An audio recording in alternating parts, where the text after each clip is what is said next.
नमस्कार दोस्तों, read psycho की टेस्ट सीरीज चल रही थी जिसका अगला वीडियो है। देखिए आज के वीडियो का पहला प्रश्न, शिक्षक का असहानुभूतिपूर्ण तथा कठोर दृष्टिकोण प्रभावित करता है। तो ये समायोजन को प्रभावित करता है। शिक्षक का असहानुभूतिपूर्ण तथा कठोर दृष्टिकोण किसको प्रभावित करता है? समायोजन को प्रभावित करता है। अगले प्रश्न की बात करते हैं। जब व्यक्ति तनाव के कारण अपने आदिम रूप में चला जाता है, किसके कारण? जब व्यक्ति तनाव के कारण अपने आदिम रूप में चला जाता है तो उसे प्रतिगमन कहते हैं। जब व्यक्ति तनाव के कारण आदिम रूप में चला जाता है तो उसको प्रतिगमन कहते हैं। अगले प्रश्न की बात करें, तनाव को घटाने एवं समायोजन की प्रत्यक्ष विधियां हैं। कौन कौन सी है? तनाव को घटाने और समायोजन की प्रत्यक्ष विधियां कौन कौन सी है? देखिए, बाधाओं को दूर करना, ये तनाव घटाने की व्यवस्था है या समायोजन की प्रत्यक्ष विधि है। दूसरा, मार्ग खोजना, ये भी है। दूसरे लक्ष्यों का प्रतिस्थापन, ये क्या है? तनाव को घटाने एवं समायोजन की प्रत्यक्ष विधियां हैं। उदात्तीकरण व शोधन, ये समायोजन की प्रत्यक्ष विधि नहीं है। तो अ, ब, द यहाँ पर करेक्ट हो जाएगा। अगला प्रश्न देखिए, रक्षा युक्तियां रिक्त स्थान है। तो रक्षा युक्तियां हैं वो अहम सुरक्षात्मक है। रक्षा युक्तियां क्या है? अहम सुरक्षात्मक है। अगले प्रश्न की बात करें, निम्नलिखित में से कौन सा मेल सही नहीं है? कौन सा मेल सही नहीं है? देखिए, अंतर्मुखी स्वयं अपने में रहना। अंतर्मुखी वो होते हैं जो स्वयं अपने में रहते हैं, बिल्कुल करेक्ट है। प्रक्षेपण का अर्थ होता है अपनी गलती दूसरों पर डालना, बिल्कुल राइट बात है। युक्तिकरण, अपना गुस्सा दूसरों पर उतारना, ये गलत बात है। प्रतिगमन, पुरानी आदतों में लौटना, ये सही है। प्रतिगमन का अर्थ होता है पुरानी आदतों में लौटना। तो तीसरा ऑप्शन यहाँ पर सही नहीं है।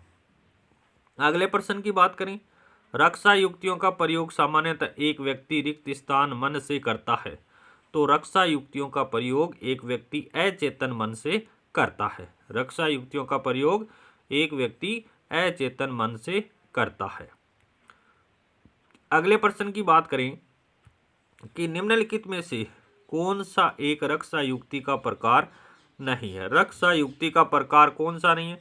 देखिए, शोधन या उदात्तीकरण रक्षा युक्ति का प्रकार है। क्षतिपूर्ति रक्षा युक्ति का प्रकार है। प्रतिगमन रक्षा युक्ति का प्रकार है, लेकिन समायोजन है वो रक्षा युक्ति का प्रकार नहीं है।